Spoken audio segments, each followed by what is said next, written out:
Oui, bonjour. Bonjour à toutes et à tous. Est-ce que vous m'entendez bien? Voilà, Oui, je alors on pense que c'est t'entend bon. bien. Par contre, au niveau de l'écran, on ne voit pas le PowerPoint. Alors, je ne sais pas si c'est normal, je vais te dire. Alors, donc Sébastien, qui est de l'ALEC Saint-Quentin-Yvelines, va m'aider. Effectivement, je suis donc accueilli ici à l'ALEC Saint-Quentin-Yvelines sur le matériel de l'ALEC et donc il maîtrise mieux le matériel que moi. Donc, bonjour à toutes et à tous. Et en attendant qu'il positionne le Voilà, c'est bon. PowerPoint, bonjour à Emeline, à Suzy, donc bonjour à Magali et à Charles-Adrien. Et donc nous allons pouvoir maintenant poser les questions qui nous sont arrivées des collectivités locales. Donc Charles-Adrien et Magali, vous êtes prêts à répondre aux questions donc, qui nous ont été communiquées par… Voilà. Donc la première question, je vais la poser donc à Charles-Adrien. Charles-Adrien, donc en termes d'émissions du territoire, on entend parler de scope 1, 2, scope 3. Est-ce que tu peux nous expliquer ce qui se cache derrière ces termes de scope 1, 2 et 3 pour les émissions territoriales? Oui, très bien. Alors déjà, est-ce que vous m'entendez bien? Moi, ça va. Très bien. OK. Oui, donc quand on fait un bilan d'émissions de gaz à effet de serre, donc soit pour une organisation ou un territoire, la notion la plus importante, c'est de bien définir le périmètre. Qu'est-ce qu'on va prendre en compte?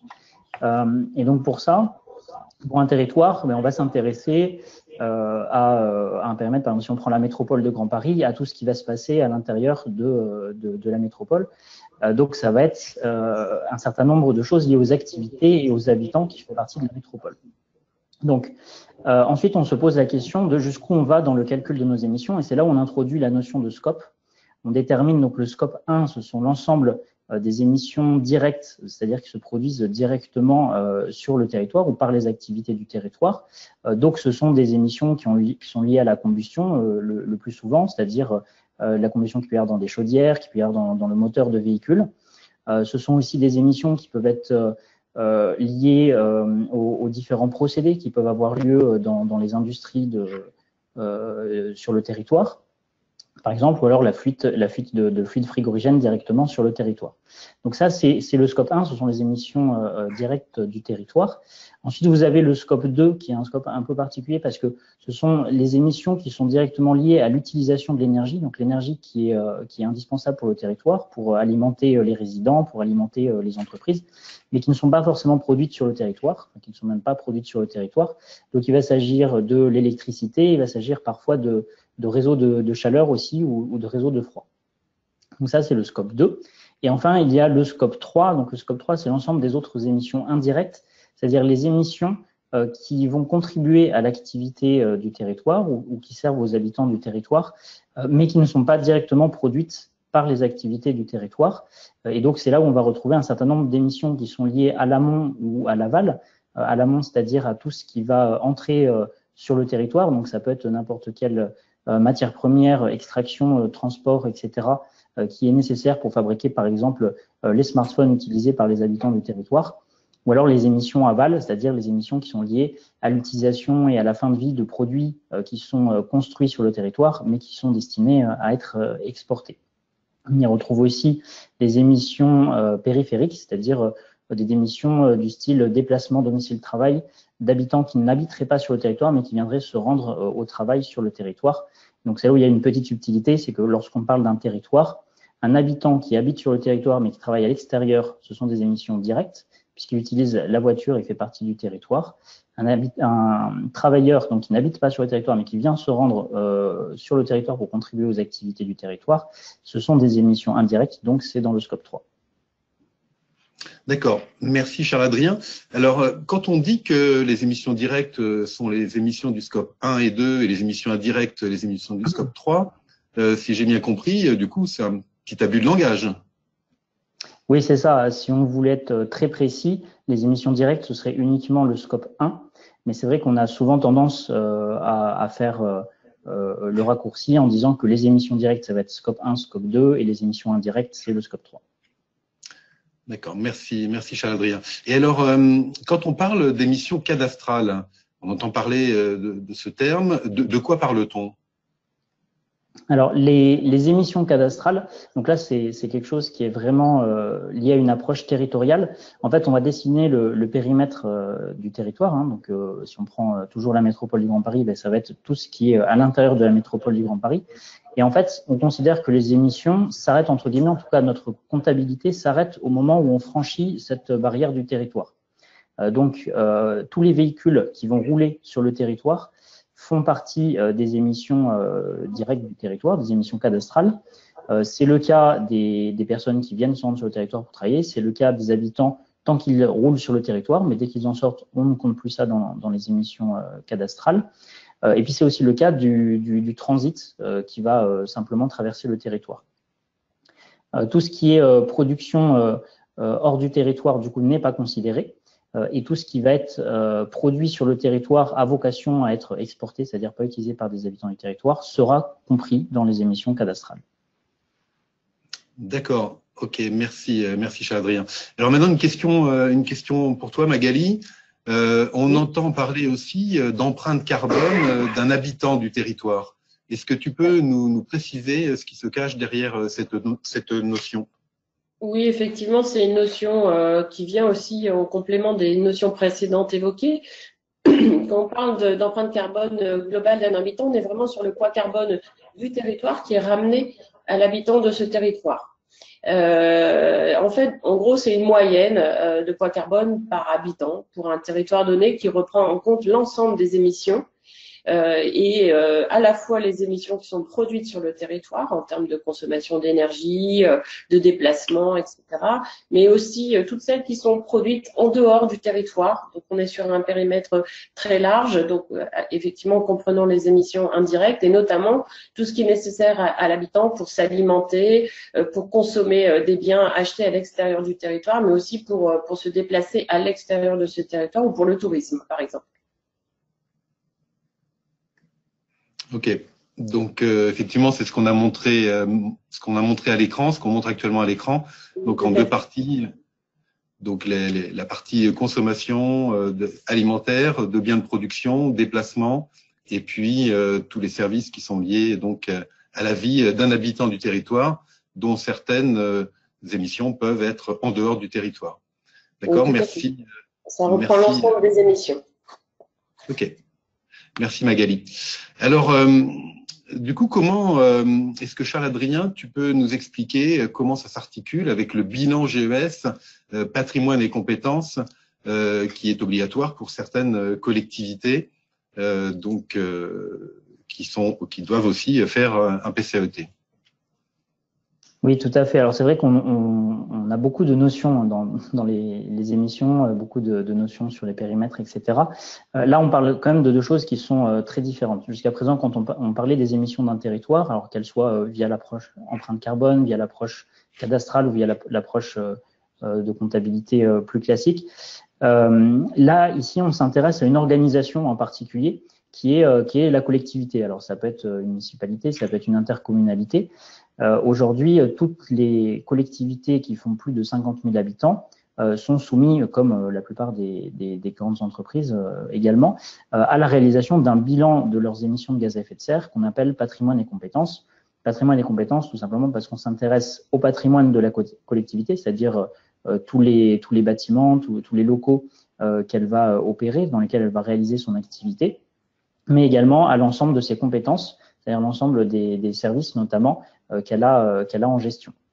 Et donc, c'est une approche différente puisque là, on ne s'intéresse pas au territoire qui est administré par la collectivité, mais bien à ce que maîtrise la collectivité directement, c'est-à-dire ses compétences et son patrimoine. Ok, merci Charles-Adrien. Alors maintenant qu'on a bien vu, effectivement, on a couvert un petit peu tout le vocabulaire, toutes les différentes notions des émissions de gaz à effet de serre d'un territoire. On a bien vu en quoi ça n'avait rien à voir avec ce qui concerne le patrimoine et les compétences d'une collectivité. Donc, on va mettre de côté, effectivement, mettre de côté tout ce qui concerne le patrimoine et les compétences. On n'en parlera pas dans le reste de la webconférence. Maintenant, Charles-Adrien, je vais te demander en fait les émissions directes finalement dont on a parlé. Qu'est-ce qu'elles nous disent du territoire et qu'est-ce qu'elles vont permettre de mettre en place comme action sur ce territoire? Donc les émissions directes sur un territoire, donc ça va nous renseigner sur ce qu'il se passe directement sur le territoire. Ça nous renseigne finalement sur l'activité. Quelle est l'origine de ce territoire? Est-ce qu'il a plutôt une activité rurale, plutôt une activité tertiaire, plutôt une activité industrielle? Ça nous renseigne aussi sur quels sont finalement les grands postes d'émission. Donc on va avoir tout ce qui est lié au résidentiel, à l'habitat sur le territoire, tout ce qui est lié au déplacement, au transport sur le territoire et puis aux différentes activités. Si on croise ce bilan avec certaines données sur le territoire, comme le nombre d'habitants, le nombre de logements, etc., ça peut aussi nous donner des renseignements sur est-ce que les logements sont plutôt bien isolés ou moins bien isolés sur le territoire?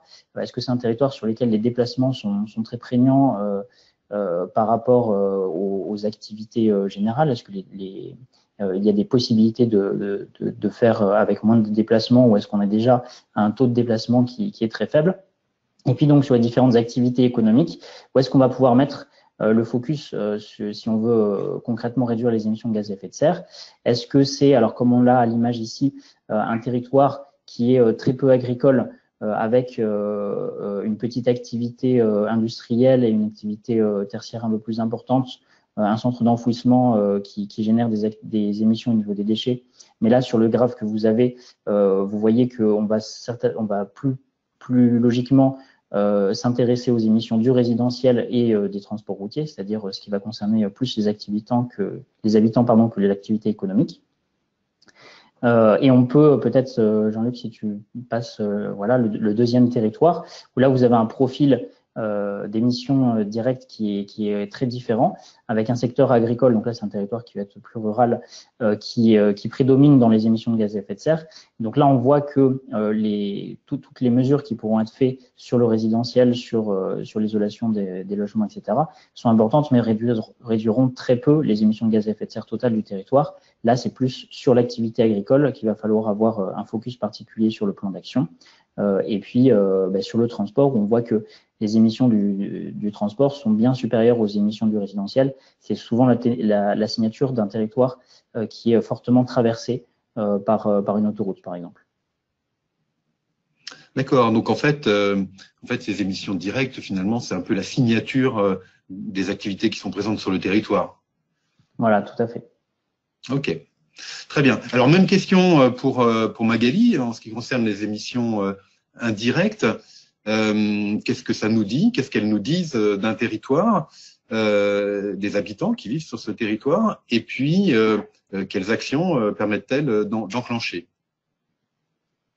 Alors, voilà, je pense que tu avais une slide. Donc, effectivement, les émissions indirectes, c'est tout le reste, je dirais, c'est vraiment lié au fonctionnement du territoire, des habitants en dehors du territoire, toute la consommation des habitants qui est élaborée en dehors du territoire, tout ce qu'ils achètent, tous les biens de consommation, l'alimentation qui est importée pour subvenir aux besoins, au fonctionnement et à la consommation des habitants du territoire. Alors, il y a différents leviers. Concernant le travail autour des comportements des habitants, je dirais des leviers autour de l'alimentation. On pense notamment par exemple au projet alimentaire territorial, le programme alimentaire territorial qui permet effectivement de travailler un programme d'action visant à modifier les comportements des habitants sur le volet alimentaire. Et puis, les territoires ont eux-mêmes des plans d'action, des leviers dans ce domaine, notamment, par exemple, lorsqu'on impose du bio dans les cantines, on va tirer la filière bio sur le territoire et on ramène, je dirais, les émissions indirectes à une production plus locale en évitant d'importer trop de biens de consommation. Sur le volet déchets, par exemple, ou sur les biens de consommation, on peut travailler autour du recyclage, la réutilisation, de mettre en œuvre une boucle d'économie circulaire sur le territoire qui permet effectivement d'insuffler à la fois des emplois locaux, mais aussi de travailler l'échange, le troc et du lien social sur les territoires pour éviter d'importer trop de biens de consommation et en dehors de ce territoire qui pèse sur les émissions indirectes. Voilà un peu tout ce qu'on peut travailler autour de ces émissions. Alors c'est très large comme programme d'action, mais c'est vraiment autour de la consommation des habitants, des modes de consommation qu'on va travailler tous ces leviers. Merci, merci Magali. Et alors, donc ces émissions indirectes, si on regarde les textes, elles sont pas pour une collectivité qui doit faire un PCAET. Elles sont pas tenues, ces collectivités, de quantifier ces émissions indirectes. Et pourtant, tu viens de le dire, elles sont importantes en termes d'action sur un territoire.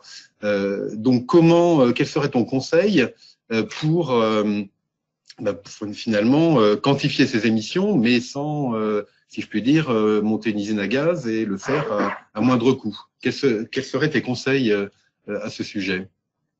On peut assez facilement reprendre des moyennes d'émissions, même indirectes, et réaliser par exemple un bilan du territoire qui comprend à la fois les émissions directes, mais aussi les émissions indirectes, parce que c'est vraiment un poids carbone important par rapport au territoire. Ça pèse fortement sur le bilan carbone d'un territoire au regard de tous les biens importés qui sont nécessaires pour satisfaire la consommation des habitants. Donc travailler sur ces émissions, c'est vraiment très pédagogique. Ça permet de répondre aussi à des enjeux, par exemple, de santé publique au travers de l'alimentation notamment, ou à des problématiques d'emploi. Notamment pour relocaliser au travers de l'économie circulaire un certain nombre d'emplois locaux en développant de nouvelles activités, etc. Donc on peut utiliser des moyennes nationales, mais il faut quand même être vigilant au niveau d'une correction éventuellement locale, parce qu'on peut avoir des problématiques locales vis-à-vis des modes de consommation ou des biens importés. Donc il faut quand même être vigilant sur l'utilisation de moyennes nationales. D'accord. Si j'ai bien compris, il existe des outils pour quantifier ces émissions. Est-ce que tu peux nous les citer? Alors oui, vous les avez là sur le slide, mais très facilement. Le bilan carbone d'abord, territoire, qui est développé par l'association de bilan carbone, qui permet à la fois de quantifier ce qu'on disait tout à l'heure, scope 1, scope 2 et scope 3, qui correspondent aux émissions indirectes notamment.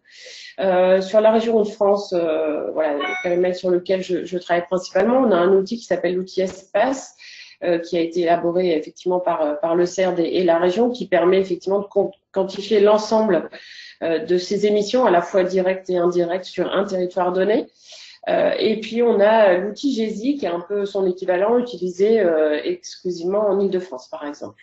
Ce sont des outils qu'on peut utiliser localement, et après on peut partir de moyennes nationales, mais comme je vous le disais, avec beaucoup de prudence sur des corrections éventuellement locales. Merci Magali. Je pense qu'on a fait le tour des questions qu'on entend, qui nous ont été posées donc au sujet des émissions directes, des émissions indirectes.